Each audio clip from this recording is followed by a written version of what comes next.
آج میں ایک ایسے شخص کا واقعہ سناتا ہوں جو اپنے دور کا بہت بڑا عالم اور عابد و زاہد تھا۔ کیسا عالم تھا کہ اس کو اسم اعظم کا علم تھا، اپنی جگہ پر بیٹھتا تھا اور اپنی روحانیت سے عرش اعظم کو دیکھ لیتا تھا۔ اب آپ سوچیں ایسا کہاں ملے گا؟ مستجاب الدعوات تھا، اس کی دعائیں بڑی قبول ہوتی تھی، اس کے بہت سارے شاگرد بھی تھے۔ اب کیا ہوا؟ حضرت موسیٰ علیہ السلام کا دور آیا، قوم جبارین سے جہاد کرنے کے لیے بنی اسرائیل کے لشکر روانہ ہوئے۔ تو اس شخص کا نام کیا تھا؟ بلعم بن باعورہ۔ ٹھیک ہے، قرآن میں اس کا واقعہ موجود ہے۔ اتنا نیک آدمی، اتنا مقبول آدمی۔ اب بلعم بن باعورہ کے پاس اس کی قوم گھبرائی ہوئی آئی اور کہا کہ حضرت موسیٰ علیہ السلام ایک بہت بڑا طاقتور لشکر لے کر ہم پر حملہ آور ہو رہے ہیں اور وہ چاہتے ہیں کہ ہماری زمینوں سے نکال کر یہ زمینیں جو ہے وہ بنی اسرائیل کو دے دیں۔ آپ مستجاب الدعوات ہیں، آپ حضرت موسیٰ علیہ السلام کے لیے ایسی بددعا کر دیں کہ وہ شکست کھا کر واپس چلے جائیں۔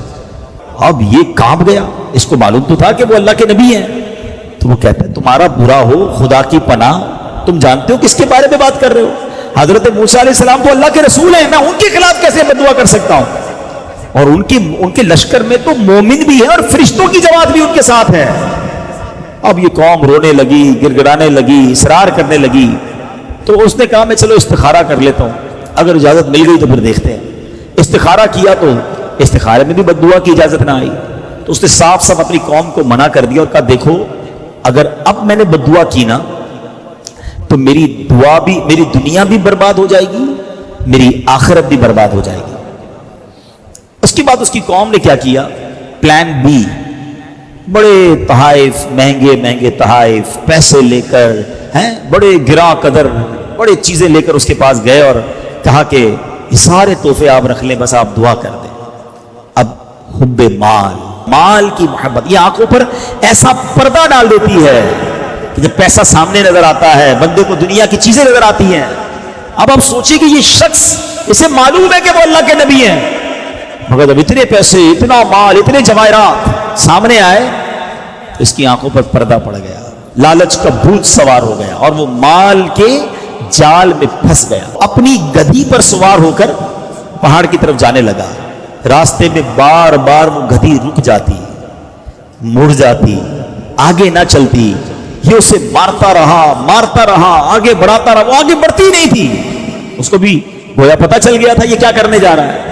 اب اللہ کریم نے اس جانور کو بولنے کی طاقت دی، اور وہ جانور پتہ ہے اس کو بلعم بن باعورہ کو، یعنی ایک انڈیکیشن بھی دیا گیا، اسے ایک آخری وارننگ بھی دی گئی کہ اس جانور نے کہا اے بلعم بن باعورہ تو کدھر جا رہا ہے؟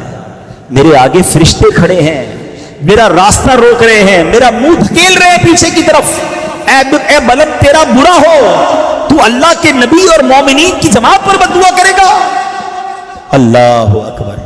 اس کے باوجود بلعم بن باعورہ واپس نہیں ہوا۔ کیسا پردہ ہوگا!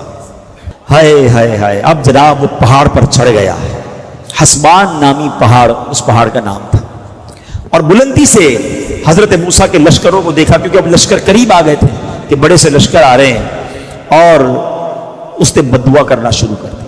مگر رزلٹ کیا ہوا؟ اللہ کی شان دیکھو، وہ بددعا ان کے لیے کرتا تھا مگر اس کی زبان سے وہ الفاظ نہیں نکلتے تھے، اپنی قوم کے لیے بددعا نکلتی تھی۔ اب کیا ہوا؟ یہ دیکھ کر اس کی قوم نے ٹوکا کہ تم کیا کر رہے ہو؟ تم تو ہمیں ہی بددعا دے رہے ہو، ہم نے پیسے دیے، ہم نے مال دیا کہ حضرت موسیٰ کے خلاف بددعا کرو، تم ہمیں ہی بددعا دے رہے ہو۔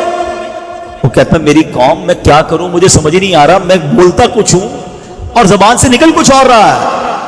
اب یہ بات کر ہی رہا تھا کہ اس پر اللہ کا غضب نازل ہو گیا، اس کی زبان لٹک گئی، سینے پر آ گئی۔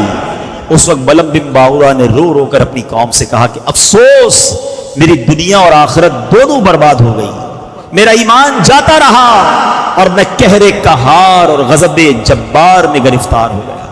اب میری کوئی دعا قبول نہیں ہو سکتی، میں برباد ہو گیا۔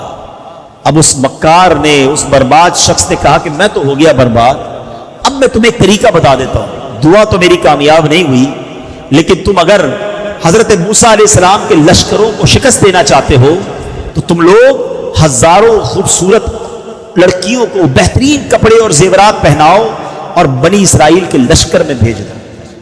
اس لشکر میں کسی ایک شخص نے بھی غلط کام کر لیا تو پھر اس لشکر پر عذاب نازل ہو جائے گا، اس لشکر کو شکست ہو جائے گی۔ اور ایسا ہی ہوا کہ اس لشکر میں ایک شخص نے برا کام کیا اور وہ لشکر جو ہے اس کے اندر طاعون کا مرض پھیلا، پلیگ جس کو کہتے ہیں، اور گھنٹے بھر میں 70,000 افراد مر گئے اور سارا لشکر تتر بتر ہو کر نامراد واپس آ گیا۔ حضرت موسیٰ علیہ السلام کے قلب پر بڑا افسوس ہوا۔ اب دو بڑی اہم باتیں سمجھنی ہیں۔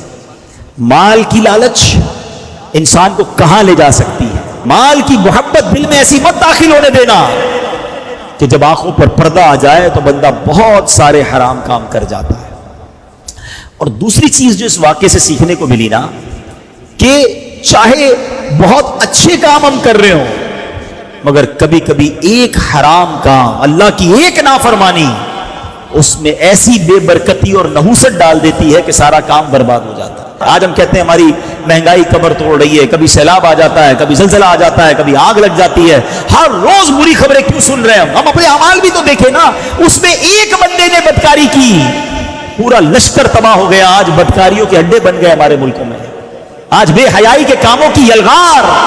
آج بتایا جاتا ہے کہ شراب نوجوان ایسے پی رہا ہے جیسے کولڈ ڈرنک پی جاتی ہے، تو پھر ہم کس بات کا انتظار کر رہے ہیں؟ ہمیں یہ واقعات قرآن و حدیث کے اس لیے تو بیان ہوئے نا کہ دیکھو ان باتوں سے رب جب ناراض ہوتا ہے تو پھر برکت اٹھا لی جاتی ہے۔